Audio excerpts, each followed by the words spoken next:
Welcome to scary গপ্প। Hello বন্ধুরা, আমি আছি প্রকাশ আর তোমরা শুনছো স্ক্যারি গপ্প। 76 নম্বর এপিসোডে তোমাদের সবাইকে স্বাগত জানাই। আজকে আবারও একটি নতুন ভূতের গল্প নিয়ে হাজির হয়েছি। গল্পের নাম বিমল কর লেখকের একটি ভৌতিক রেল ট্রলি। গল্পটা কেউ স্কিপ করো না প্লিজ, গল্পটা শুনতে থাকো। আর যারা নতুন চ্যানেলটিকে এখনও সাবস্ক্রাইব করোনি তারা তাদের চ্যানেলটিকে সাবস্ক্রাইব করে সঙ্গে থেকো। চলো তাহলে আর বেশি দেরি না করে গল্পটা শুরু করা যাক। জগদীশের বাড়িতে প্রায় শনিবার সন্ধ্যাবেলায় আমাদের এক আড্ডা বসে। আমরা এর নাম দিয়েছি শনিচক্র। তিনি 4জন বন্ধু জমায়েত হয় সন্ধ্যাবেলায়। চা মুড়ি তেলে ভাজা খায় আর নিছক গল্প করি। সেই সব গল্পের কোনো ঠিক ঠিকানা থাকে না। সেদিন যাতে মেতে উঠি তাই নিয়ে গল্প চলতে থাকে। হাসির গল্প হলে রাখহরি মাতিয়ে রাখে। খুনো খুনে ডিটেকটিভ ধরনের গল্প শুরু হলে পল্লব আমাদের হা করিয়ে রাখতে পারে। আর ভবিষ্যতে মানুষের চেহারা কেমন হবে, তার কোনো কোনো অঙ্গ প্রত্যঙ্গ কীভাবে বদলাবে, এইসব গল্প জুড়লে অনিস একেবারে আতঙ্ক ধরিয়ে দেয় আমাদের। তা সেদিন বিজন দত্ত হঠাৎ আত্মা আছে কি নেই তার গল্প জুড়ে দিল। তার হাতে একটা বই ছিল, ইংরেজি বই। তাতে নাকি মরণের পর কোনোদিনও কোনো মানুষ কি গতি হয়েছে তার সম্পর্কে কয়েকটি কাহিনী ছিল। আত্মা থেকে প্রেতাত্মার কথা উঠল। আমরা প্রচণ্ড উৎসাহ পেলাম গল্পে। নানা রকম হাসি তামাশা চলতে লাগলো। এমন সময় ছদ্মবাবু এসে হাজির হলো। ভদ্রলোকের নাম পরিতোষ। আমরা তাকে ছদ্মবেশী বাবু বলি কেননা ভদ্রলোকের বয়স 60 হয়ে গেছে, কিন্তু চেহারাটা 50-এর তলায় ধরে রেখেছেন। চমৎকার স্বাস্থ্য, দেখতেও সুপুরুষ, মানুষটিও চমৎকার। পরিতোষবাবু আসতেই আমরা তাকে খাতির করে বসিয়ে বললাম, আজকের আসরে আমরা আত্মা প্রেতাত্মা ভূত নামিয়েছি। এ সম্পর্কে তিনি কি বললেন, একটা কথা বলা নেওয়া দরকার। পরিতোষবাবু বা আমাদের পরিতোষদা নানাঘাটে জল খাওয়া মানুষ। জীবনে তিনি কত কি করেছেন, কত জায়গায় ঘুরেছেন তার ইয়াত্তা নেই। প্রচুর অভিজ্ঞতা, এমনকি মিলিটারি জীবনেরও। পরিতোষদা আমাদের চোখ মুখ দেখলেন কয়েক পলক, তারপর বললেন, আত্মা প্রেতাত্মা ভূত, তোমরা তো দেখছি ক্লাস 1 ক্লাস 2 ক্লাস 3 করে সব সাজিয়ে ফেলেছ। তা যদি ভূতের কথা শুনতে চাও আমি কিছু বলতে পারবো না, তবে যদি অদ্ভুত কোনো ঘটনার কথা শুনতে চাও একটা ঘটনার কথা বলতে পারি। সেদিনও আমি বুঝিনি ঘটনাটা কেমন করে ঘটলো। পরে অনেক ভেবেও তার কারণ জানতে পারিনি, আজও জানতে পারিনি। আমরা বললাম, আপনি সেই ঘটনার কথাই বলুন। পরিতোষদা তার চুরুট ধরালেন ধীরে সুস্থে, তারপর গল্প বলা শুরু করলেন। ঘটনাটা ঘটেছিল বছর 30 আগে। আমি তখন কার্বো গিয়ার্স এর রিপ্রেজেন্টেটিভ। আমাদের কোম্পানি সে সময় বেবি বয়লার আর কোল ফায়ার্ড বয়লারের কাজ করে, নামি কোম্পানি। আমাকে অফিস থেকে এক জায়গায় পাঠাচ্ছিল। নাগপুর থেকে 200 মাইল হবে, একটা কারখানা চালু হবে। তাদের কোল ফায়ার্ড বয়লার দরকার।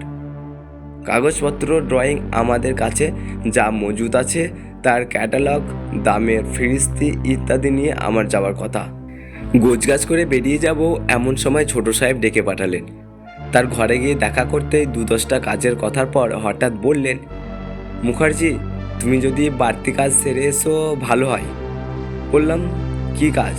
সাহেব তখন বললেন, তুমি যেখানে যাচ্ছ তার কাছাকাছি হাতারাস বলে একটা জায়গা আছে।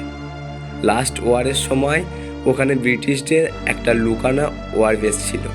আমি শুনেছি বেসটায় এখনও অনেক ক্র্যাশ পড়ে আছে। ডিসপোজাল সামান্যই বিক্রি হয়েছিল। এখন জায়গাটা জঙ্গল। এ স্ক্র্যাপ আমরা কিনতে পারি খুব সস্তায়। তুমি একবার খোঁজ নিয়ে আসবে। আদার ব্যাপারী জাহাজের খোঁজ নিয়ে কী লাভ? বললাম, আমি চেষ্টা করব স্যার, যদিও বুঝলাম না প্লেনের স্ক্র্যাপ মেটেরিয়াল আমাদের কোনো কাজে লাগতে পারে। তা একদিন কোম্পানির কাজ সেরে প্রচণ্ড গরমের মধ্যে এক স্টেশনে এসে নামলো। স্টেশনটা খুবই ছোট, আমাদের রোড সাইড স্টেশন যেমনই হয় তেমনই। অবাক ব্যাপার, ওই স্টেশনে আবার জংশন। দেখলাম ওই স্টেশন থেকে ন্যারো গেজ মানে ছোট লাইনের গাড়ি ধরতে হবে হাতারাস যাওয়ার জন্য। তোমরা যদি ঘোরাফেরা শুরু করো দেখবে এইরকম জংশন স্টেশন আমাদের দেশে গন্ডায় গন্ডায় রয়েছে। যে স্টেশনে আমি নেমেছিলাম তার নাম চিচৌকি জংশন। নেমেছিলাম সন্ধে নাগাদ, তখন মে মাস, প্রচণ্ড গরম চলছে।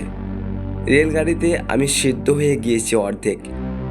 গা যত পুড়ছে পুড়ুক, কিন্তু দেখি গরম এবং স্নানের অভাবে আমার নাক দিয়ে রক্ত পড়ছে মাঝে মাঝে, চোখ জবা ফুল। শুনলাম ছোট লাইনের গাড়ি ছাড়বে কাল সকালে, তার মানে এই স্টেশনে আমায় রাত কাটাতে হবে। কাছে পিঠে ওঠার মতন জায়গা তো নেই, এমনকি একটা ধর্মশালাও নেই। স্টেশনে ওয়েটিং রুম বলে কিচ্ছু নেই। একটা খুপড়ি ঘর রয়েছে, সেটাই মুসাফিরখানা। ওই ঘরে একটি মাত্র বেঞ্চি আর পা ভাঙা এক চেয়ার পড়ে আছে। 1.5 হাতের এক কলঘর, তাতে না জল না বালতি। স্টেশন মাস্টার বললেন, সামনে একটা ইনার আছে, জল ভালো, ওখানে গিয়ে স্নান করে নিন, আর ওই দোকানে যান, পুরি ভাজি পেয়ে যাবেন বলে একটা আটচালা দেখিয়ে দিলেন। আটচালা থেকে গজ 50 দূরে একটা টিনের শেড। সেখানে শেডের তলায় খেলনা গাড়ির মতো 2-3টে কামরা দাঁড়িয়ে, একটা ইঞ্জিন ছোট বহরের। জায়গাটা পাহাড়ি, জঙ্গলে ঘেরা। সারাদিনের তাপ সন্ধ্যের পর থেকেই কমতে শুরু করলো ধীরে ধীরে। কুয়োতলায় গিয়ে স্নান করলাম, জল সত্যিই ভালো। স্নান করে শরীর জুড়োলো। তারপর দোকানে গিয়ে পুরি আর আলুর ঘ্যাট খেলাম, ম্যাই লাড্ডু, 1 গ্লাস চা। একটু রাত হলো। স্টেশনের মুশফিরখানার বাইরে এসে বসলাম চুপ করে। একটা ভাঙা ওজন যন্ত্র পড়েছিল তার উপরে। ধীরে ধীরে রাত হয়ে আসতে লাগলো, গরমটাও পালালো। তার বদলে জঙ্গলের ঠান্ডা বাতাস আর পাহাড়ি জায়গায় ঠান্ডায় ঠান্ডায় ক্রমে কেমন ঘুম পেতে লাগলো। নিজের জিনিসপত্র আগলে বসে থাকতে থাকতে ঘুমিয়ে পড়েছিলাম। যখন ঘুম ভাঙলো তখন কটা রাত তা আমি খেয়াল করিনি। প্রথমটায় মনে হলো মাঝরাত। এবার বেশি শীত করছিল, বাতাস ঠান্ডা, চারিদিক ঘুটঘুটে অন্ধকার। স্টেশন মাস্টারের ঘরে কেউ আছে কিনা কে জানে। আমার ঘুম ভেঙেছিল শব্দ শুনে। মুশফিরখানার সেই ছোট্ট ঘরে কেমন একটা শব্দ হচ্ছিল। কিসের শব্দ? আমি যতদূর জানি ওই ঘরে কেউ নেই, থাকার কথাও নয়, কেননা ওখানে থাকা যায় না। আলো নেই, পাখা নেই, একটা জানালা আছে সেটাও খোলে না, শুধু দরজাটায় যা কোনো রকমে খোলা বন্ধ করা যায়। তাছাড়া ওই ঘরে লাগোয়া 1.5 হাতের কলঘরের যা গন্ধ, তাতে কোনো মানুষ কাছাকাছি থাকতে পারে না। তাহলে কান পেতে শব্দটা শুনলাম, কুকুর নয় তো? স্টেশনের প্ল্যাটফর্মে একজোড়া কুকুর দেখেছি ঘুরে বেড়াচ্ছিল। প্ল্যাটফর্মটায় তাদের যেন থাকা জায়গা। হতে পারে কুকুর ঢুকে বসে আছে। এদিকে আমার শীত করছিল। শিরশির করা যাকে বলে, মাথাটাও কেমন ধরা ধরা লাগলো। ট্রেনে ধকল, ওই চামড়া ঝলসানো গরম, তার সন্ধ্যাবেলায় কুয়োর জলে স্নান, এসবের জন্য হতে পারে। তাছাড়া এখন যেরকম ঠান্ডা বাতাস দিচ্ছে বন জঙ্গলের, তাতে একটু শীত ধরতেই পারে। নতুন জলে স্নানের জন্য মাথা ভার হওয়ায় অসম্ভব নয়। মুসাফিরখানা ছোট্ট ঘরে থেকে নানা রকম শব্দ আসতে লাগলো। মনে হলো কে যেন চেয়ার উল্টে ফেলতে দিল, বেঞ্চি সরালো, কলঘরে বালতি মগ টানাটানি করতে লাগলো। বড় অদ্ভুত ব্যাপার তো, কলঘরে বালতি বা মগ কিছুই ছিল না, জলও নয়। তাহলে বালতি মগ এলো কোথা থেকে, আর কেই বা সেগুলো টানাটানি করবে? শব্দ হতে হতে একসময় সব থেমে গেল, একেবারে চুপচাপ। মনে হলো কোনো কুকুরই ঢুকে পড়েছিল, বেরিয়ে গিয়েছে, কিন্তু কোন দিক দিয়ে গেল আমার তো চোখে পড়ল না। সিগারেট ধরিয়ে আর মোড়া ভাঙছি, হঠাৎ চোখে পড়ল সামান্য তফাতে ছোট লাইনের উপর এক ট্রলি দাঁড়িয়ে। তোমরা নিশ্চয় ট্রলি দেখেছো, রেল লাইনের তদারকির কাজে লাগে। বড় লাইনের ট্রলি বড়, ছোট লাইনের ট্রলি এত ছোট যে বোঝানো মুশকিল। ধরো 2 জন বসা বাসের সিট যতটুকু চওড়া হয় প্রায় ততটাই। ট্রলি দেখছিলাম, চোখে পড়ল এক সাহেব, পরনে হাফ প্যান্ট, গায়ে হাফ শার্ট, জুতো মোজা, মাথায় সোলার হাট। বড় অবাক লাগলো, এই রাত 3:30-এর সময় মাথায় টুপি পরে কোন পাগল ট্রলির কাছে দাঁড়িয়ে আছে। আমার কি মনে হলো উঠে পড়ে গজ 50 এগিয়ে গেলাম। গিয়ে দেখি ছোট লাইনের নিচু প্ল্যাটফর্মে ট্রলি আর এক সাহেব দাঁড়িয়ে আছে। সাহেব আমাকে দেখলো, আমিও তাকে। মামুলি চেহারা সাহেবের, মাথায় বেটে, গলায় রুমাল বাঁধা বলে থুতনি দেখা যাচ্ছিল ওরা, আর টুপির জন্য কপাল ঢাকা পড়েছে। আমি কিছু বলার আগে সাহেব হিন্দিতে জিজ্ঞাসা করলো, কোথায় যাব আমি? আমি বললাম, হাতারাস, গাড়ির জন্য বসে আছি। সাহেব বলল, গাড়ি হয়তো সারাদিনই পাবো না, লাইন ভেঙে গিয়েছে সামনে, খবর পেয়ে দেখতে বেরিয়েছে সাহেব। বলে নিজেই বলল আবার, তুমি যদি আমার সঙ্গে ট্রলিতে আসতে চাও আমি তোমাকে খানিকটা পৌঁছে দিতে পারবো, সেখান থেকে ট্রিকার পাবে হাতারাস যাওয়ার।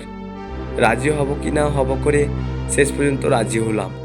ছোট লাইনের গাড়ি যদি নাই পাই তাহলে অকারণ এখানে ঘন্টার পর ঘন্টার বসে থেকে কী লাভ? তার চেয়ে এমন কোনো জায়গায় যদি যেতে পারি সেখান থেকে ট্রেকার টেম্পো পাওয়া যায় হাতারাস যাওয়ার, আমার পক্ষে তো সেটাই ভালো হবে। সুটকেস আর ছোট হোল্ড অলটা টেনে এনে ট্রলিতে রাখলাম। সাহেবকে বললাম, তোমার পোর্টার কই? ট্রলি কুলি কারা ট্রলি ঠেলবে? সাহেব আমাকে একটা জিনিস দেখালো। মোটর ছোট ট্রলির একপাশে লাগানো আছে। বুঝলাম এই ট্রলিটা মোটরে চলে, কুলির দরকার পড়ে না। আগে কুলিরা ট্রলি ঠেলতো, এখন অনেক ভটভটি ট্রলি হয়ে গেছে, ইঞ্জিনে চলে। সাহেব আর আমি পাশাপাশি বসে ঠ্যাসাঠাসি করি। পায়ের কাছে আমার হোল্ড অল আর সুটকেস। সাহেব স্টার্ট দিল ইঞ্জিনে, ভটভট শব্দ হতে লাগলো। ট্রলির মুখের সামনে আলো ছিল মোটর গাড়ির লাইনের মতন, তবে একটা মাত্র আলোয় জ্বলল দেখলাম, পেছনে একরত্তি লাল আলো। রাত্রে যে কেমন করে লাইন দেখা যায় আমি বুঝলাম না। খানিক পরে মনে হলো চোখের চেয়েও কানটায় যেন আসল। সাহেব লাইনের শব্দ শুনে যেন অনুমান করার চেষ্টা করছে কোথাও গোলমাল আছে কি না। বাধ্য হয়ে আমি চুপ করে থাকলাম। ছোট লাইনের উপর দিয়ে ট্রলি চলতে লাগলো। লাইনের শব্দের সঙ্গে মোটরের ফটফট ফটফট শব্দ হচ্ছিল। ধীরে ধীরে ট্রলি জোর হচ্ছিল, শব্দ বাড়ছিল। আশপাশের জঙ্গলও বুঝি ঘন হয়ে আসছিল, কখনো পাতলা হয়ে যাচ্ছিল। মাঠের পর মাঠ, গাছের পর গাছ, অন্ধকার, কোথাও জোনাকি উঠছে, কোথাও মাঠের আলো, কোথাও বা ছোট ছোট পাহাড়। শেষ রাতে বাতাস বাড়তে লাগলো। দেখতে দেখতে ঝড়ের মতন হলো, আকাশ ভরা তারা। হুহু বাতাসের সঙ্গে শীতও যেন ছুটে আসছিল, আমার কাঁপুনি দিচ্ছিল। আমার ভয় করতে শুরু করলো। আমাকে কোথায় নিয়ে যাচ্ছে সাহেব বুঝতে পারছিলাম না। অদ্ভুত লোক তো, মুখে একটাও কথা নেই, সামনে তাকিয়ে বসে আছে। ভয় ডর বলে কিছু কি নেই মানুষটার? সাহেবের বাঁ হাতের দিকে একটা লোহার লম্বা হাতল, মানে লিভার, ওটাই গাড়ি থামার যন্ত্র, ব্রেক। আমি সাহেবের ডান পাশে বসে, আমার পক্ষে ওই হাতল ধরা সম্ভব নয়। শেষ পর্যন্ত আর আমার সহ্য হলো না। ভয়ে চিৎকার করে বললাম, গাড়ি থামান, দয়া করে গাড়ি থামান, এখনই একটা অ্যাক্সিডেন্ট হবে, প্লিজ গাড়ি থামান। সেই ঝড়ো বাতাসে আমার গলার স্বর যেন ফুটলো না। সাহেবও শুনতে পেল না, কে জানে। ট্রলি বুঝি আরও জোর হলো। আর কিছু দেখা যাচ্ছে না, শুধু অন্ধকার, আর রেল লাইনের উপর দিয়ে ট্রলি ভেসে যাওয়ার ভীষণ শব্দ কানে আসছিল। পাগলের মতন কিছু না বুঝেই আমি সাহেবের গায়ের উপর দিয়ে ব্রেকের হাতলটা ধরতে লাগলাম। পারলাম না। তারপর দেখি সাহেবের মাথার টুপি কখন হাওয়ায় উড়ে গিয়েছে। এক মাথা সাদা চুল, অন্ধকারে সেটাও বোঝা যাচ্ছিল। সাহেবের মুখও সাদা, যেন হাড়ের মতন সাদা। নিজেকে বাঁচাবার জন্য ট্রলির সেই হাতল ধরে প্রাণপণে টানলাম। তখন আমার খেয়াল হয়নি এত জোরে যে ট্রলি ছুটছে। সেটা থামাতে হলো, ধীরে ধীরে থামাতে হবে। ব্রেক ধরানো চাই আস্তে আস্তে, আচমকা থামাতে গেলেই গাড়ি ছিটকে যাবে, উল্টে যাবে, কোথায় গিয়ে পড়বে কেউ জানে না। হলো তাই। ট্রলি কোথায় গেল জানি না, আমিও ছিটকে গিয়ে কোথায় পড়লাম কে জানে। যখন আমার জ্ঞান এলো দেখি হাত পা কপালে ব্যান্ডেজ জড়িয়ে বিছানায় শুয়ে আছি রেলের হাসপাতালে। দিন তিনেক পরে আমার জ্ঞান ফিরে এসেছিল শুনেছি। তা মাথাটা যে মাত্রায় বেঁচে গেল, হাত পা কোমরে চোট পেয়েছিলাম। আমার বাঁ হাত ভাঙা, ডান পায়ের হাঁটু অকেজো, আর কোমর পিঠ কোনো রকমে জখমটা সামলে গিয়ে নিয়েছে। হ্যাঁ, একটা কথা বলা দরকার। পরে আমি খোঁজ নিয়ে জেনেছিলাম আমার যখন দুর্ঘটনাটা ঘটে তার ঘন্টা 2 পরে ছোট লাইনের এক ট্রলি সাহেব ভোরবেলা লাইন দেখতে বেরিয়েছিলেন। তিনি আমাকে পড়ে থাকতে দেখতে পান, নিজেই তুলে আনেন আমাকে। তোমরা হয়তো জিজ্ঞেস করবে আগের ট্রলি গেল কোথায়, সেই প্রথম সাহেবই বা গেল কোথায়। সত্যি বলতে কি আমি নিজেই এই ব্যাপার নিয়ে অনেককে জিজ্ঞাসা করেছি, মাথা ঘেমিয়েছি, কোনো সদুত্তর পাইনি। শুধু জানতে পেরেছিলাম ছোট লাইনে একটা ট্রলি আগে থেকে দাঁড় করানো ছিল, সেটাকে আর লাইনে পাওয়া যায়নি। ঠিক কী যে হয়েছিল আমি বলতে পারবো না। কেউ আমায় হাতছানি দিয়ে ডেকে ওই ট্রলির ওপর তুলে নিয়েছিল, নাকি আমি বেহুশ হয়ে নিজেই ট্রলিতে গিয়ে বসেছিলাম জানি না। আর যদি বসেও থাকি, ট্রলি চালাতে আমি জানতাম না, কেমন করে সেটা চললো, কেই বা চালালো তার কোনো জবাব আমার জানা নেই। তবে বিশ্বাস করো, সাহেবের চেহারাটা আমার এখনও খুব আবছাভাবে মনে আছে। পরিতোষদার গল্প শেষ হওয়ার পর অনিশ বলল, আমি হলে ট্রলি থামাতাম না, দেখতাম সেটা নিজে নিজেই থামে কিনা। হয়তো থামতো। রাখহরি বলল, থামতো না, আর থামলেও যেখানে গিয়ে থামতো সেখান থেকে পরিতোষদাকে ফিরিয়ে আনা যেত না। আজকের এই গল্পটা কেমন লেগেছে অবশ্যই তোমরা কমেন্ট করে জানিও। আর তোমরাও যদি গল্প লিখে পাঠাতে চাও, ডেসক্রিপশন বক্সে ইমেল আইডি দেওয়া আছে, সেখানে তোমরা মেল করে দিও। আর গল্পটা শেয়ার করে দিও সবার সাথে। চ্যানেলটিকে সাবস্ক্রাইব করে সঙ্গে থেকো। দেখা হচ্ছে তোমাদের সাথে পরবর্তী একটা গল্পে।